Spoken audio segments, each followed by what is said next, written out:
Assalamualaikum dan salam Sarawak Maju Makmur, bersama saya Mariam Zanariah Ibrahim. Tumpuan berita mengenai persidangan DUN Sarawak ke-19. Belanjawan Sarawak 2024 menggariskan 5 inisiatif utama sebagai langkah mempergiatkan agenda transformasi digital di negeri ini. Premier Sarawak Datuk Patinggi Tan Sri Dr. Abang Abdul Rahman Zuhari Tun Datuk Penguping berkata, sejak memulakan agenda ekonomi digital pada 2018, pembangunan ekonomi Sarawak berjaya diperkasa melalui transformasi dalam beberapa sektor termasuk pertanian, industri kelapa sawit, e-dagang, kewangan dan teknologi kewangan fintech, kerjaan digital, bandar pintar, pelancongan, pembuatan dan industri perkhidmatan. Katanya antara inisiatif utama yang digariskan di bawah agenda ekonomi digital ialah Sarawak Linking Urban, Rural and Nation saluran yang bertujuan memastikan setiap rakyat Sarawak mempunyai akses kepada sambungan yang stabil dan boleh dipercayai. A total of 1.89 billion ringgit has been allocated to support the Saluran initiative through various projects by my administration and complemented by the federal government. Additionally, the federal government, through Digital National Berhad (DNB), has allocated 1 billion ringgit for the development of 5G in Sarawak until the year 2030. Sarawak is proud to be an early adopter of 5G, with plans for 589 operational sites by 2024, covering about 60% of populated areas in Sarawak. Beliau berkata demikian semasa pembentangan cadangan Belanjawan Sarawak 2024 pada persidangan DUN Sarawak ke-19 pada Isnin. Jelasnya lagi, inisiatif-inisiatif lain yang mempergiatkan agenda transformasi digital negeri termasuk menjadikan Sarawak sebagai hub untuk pusat data, menyampaikan perkhidmatan yang lebih baik melalui pendigitalan, pelaksanaan Pelan Tindakan Ekonomi Digital 2030 serta meningkatkan keselamatan cyber. Jelasnya lanjut, keselamatan cyber menyerlah sebagai salah satu komponen paling kritikal dalam era digital. As our world becomes increasingly interconnected and reliant on digital technologies, protecting sensitive information, digital assets, and critical infrastructure cannot be overstated. Moving forward, the government is establishing a comprehensive cyber security team capable of providing cyber security services to both the government and private sectors. A cyber security unit will be established to spearhead the development and implementation of cyber security framework and policy. Sementara itu, Premier Sarawak berkata sebanyak 83 juta ringgit akan diperuntuk di bawah Belanjawan Sarawak 2024 untuk pembangunan pelabuhan, pelayaran, keselamatan dan projek sungai. Menurutnya, antara projek yang akan dilaksanakan termasuk Proposed Vehicles Yard and Associated Facilities di Pelabuhan Senari Port Development and Maintenance Dredging Grants kepada lembaga-lembaga pelabuhan negeri, cadangan pembinaan dan penyiapan Terminal Tanjung Embang Fasa 1, Pelabuhan Kuching, kajian Pelan Induk untuk pelabuhan serta pembinaan dermaga, jeti, tembok sungai dan tebingan sungai. The Sarawak government is committed to supporting port development for better and more efficient port services. The installation and commissioning of new queue cranes for Kuching Port Authority, costing approximately 72 million ringgit, will increase cargo handling productivity and spur growth in cargo volume. Jelasnya lagi, bagi mencapai pertumbuhan ekonomi yang teguh dan meningkatkan aktiviti perdagangan, pelabuhan negeri akan terus bekerjasama dengan pengguna pelabuhan untuk meningkatkan keuntungan, produktiviti dan kecekapan keseluruhan rantaian bekalan logistik. Our long-term aim is for Sarawak to become a maritime transit hub, giving its strategic location along the Southeast Asia Regional Trading Route.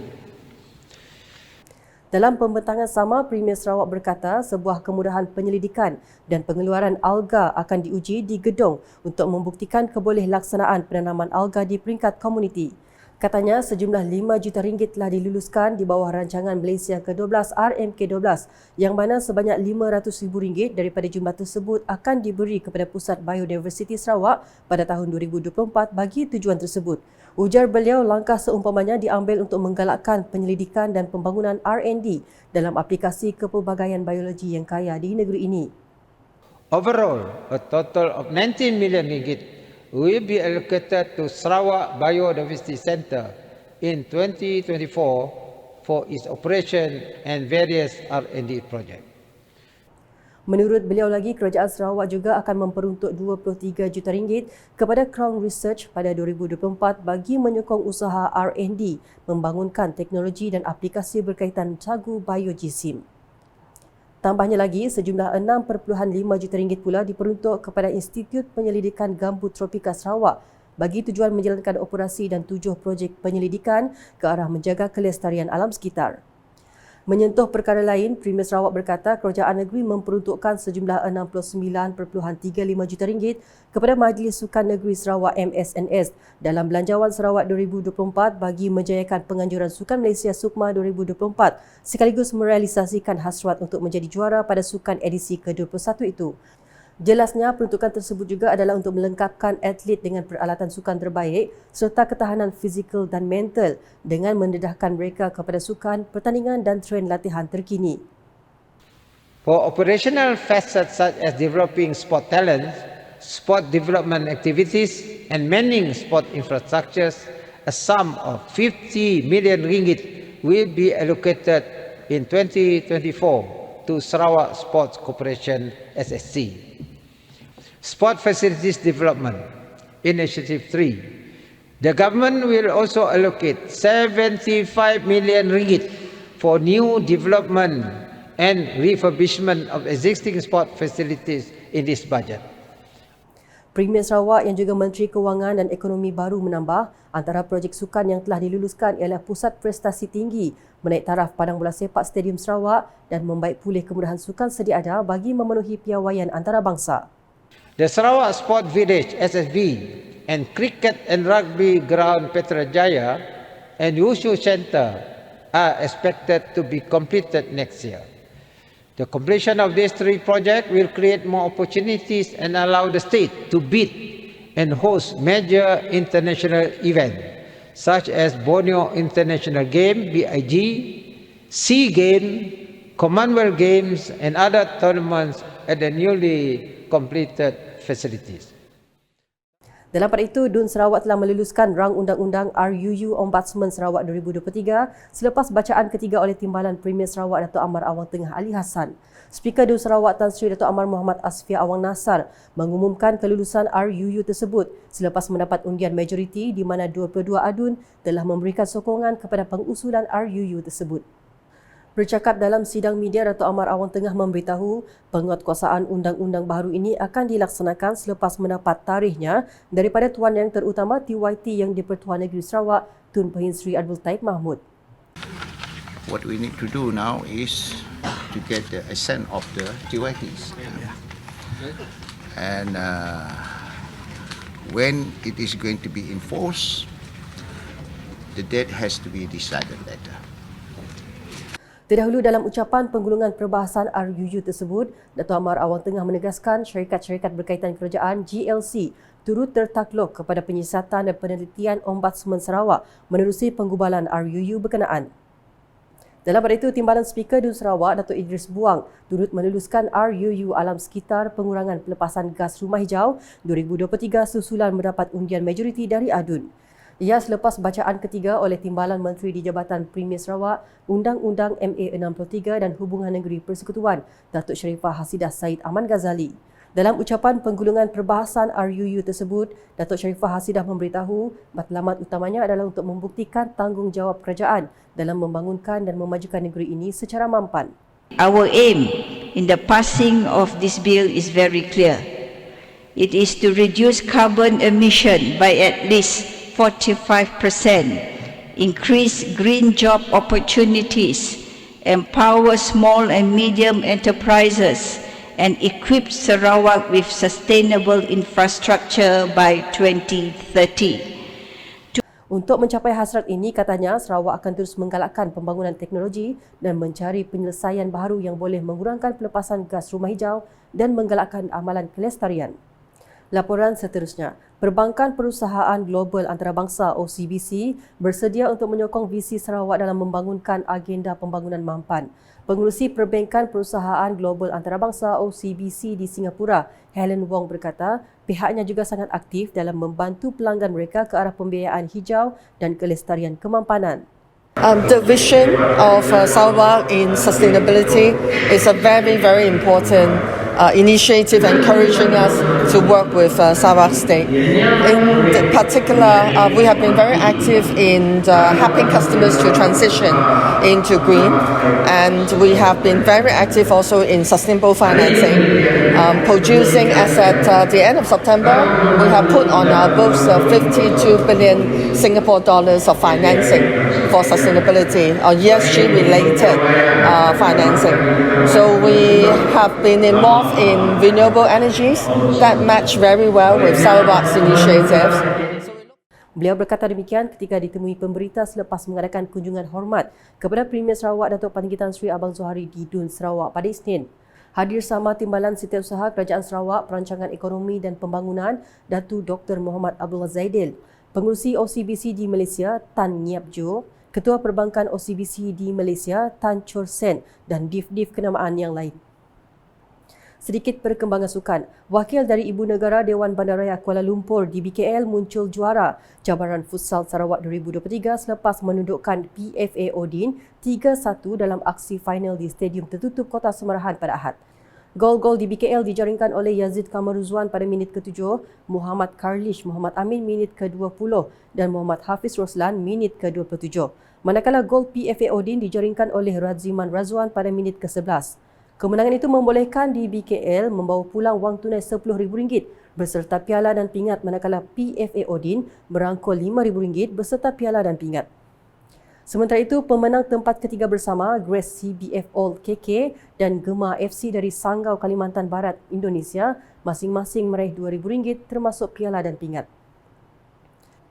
Melengkapkan keceriaan di BKL apabila penyerang dan penjaga gol mereka Yazid Kamaruzwan dan Abdul Fakrul Akram Abdul Halim masing-masing diangkat sebagai pemain terbaik dan penjaga gol terbaik sekaligus menerima wang tunai RM150. 4 pasukan yang tewas di suku akhir ex-Moven, TBFT, Nazid dan Sego FC tidak pulang tangan kosong apabila menerima wang tunai RM200. Majlis penyampaian hadiah telah disempurnakan Bendahari Persatuan Bola Sepak Bahagian Serian SFA Muhammad Haikal Abdullah, Pengerusi Kejohanan Abdul Razak Bujang dan Setiausaha Kehormat SFA Azli Mahli. Sebanyak 32 pasukan berentab dalam cabaran Futsal Sarawak 2023 berlangsung pada Sabtu dan Ahad anjuran SFA dengan kerjasama Persatuan Bola Sepak Sarawak FAS. Terdahulu, Presiden SFA Philip Jabu ketika ditemui selepas majlis perasmian pada Sabtu menzahirkan rasa gembira kerana cabaran tersebut berjaya mencapai sasaran jumlah penyertaan pasukan termasuk dari Semenanjung dan negara jiran Indonesia. Sebelum kita ucapkan terima kasihlah kepada semua pasukan-pasukan yang datang untuk mengikuti pertandingan itu lah, sekali daripada luar kawasan ataupun luar negeri kita, terutama daripada Semenanjung, Kuala Lumpur, Melaka, daripada Selangor ada juga, dan daripada jiran kita di Kalimantan Indonesia, dan juga terima kasih kepada seluruh kelab-kelab yang ada di Sarawak lah, karena pertama tadi dapat dikumpulkan di industri itu. Di komen saya sangat merasa gembira dengan sambutan yang diberikan, dan target kita pun adalah 32 pasukan dan kita telah pun sampai target 30 pasukan dah. Sekian edisi Tengah Hari bersama saya Mariam Zanaria. Berita lebih lanjut boleh didapati di semua platform media Socialcast termasuk portal UKAS.sarawak.gov.my dan UKAS channel di YouTube. Sebelum mengakhiri berita UKAS, kami tinggalkan anda dengan sorotan visi Premier 2030 Bandar Pintar Kuching. #saluran informasi rakyat, salam UKAS. Visi Premier 2030 Bandaraya Pintar Sarawak.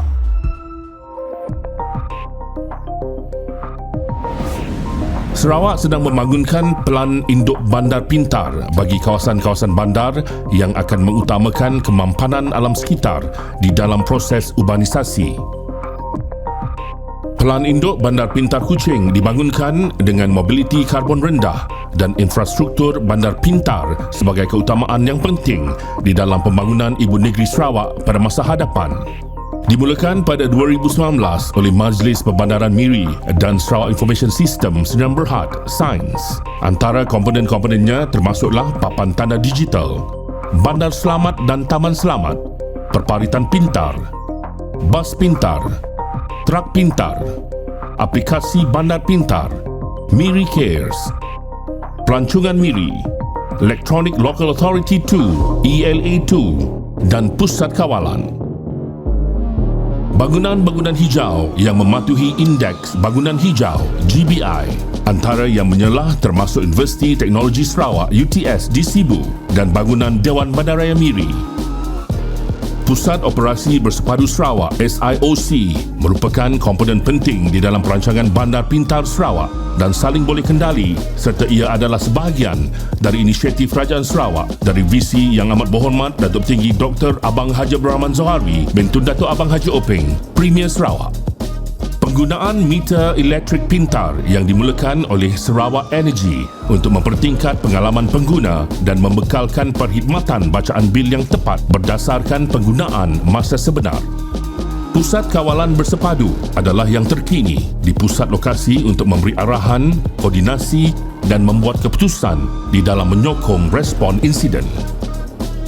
Sarawak bakal menjadi contoh kepada negeri-negeri lain di Malaysia dengan perancangan Bandar Pintar.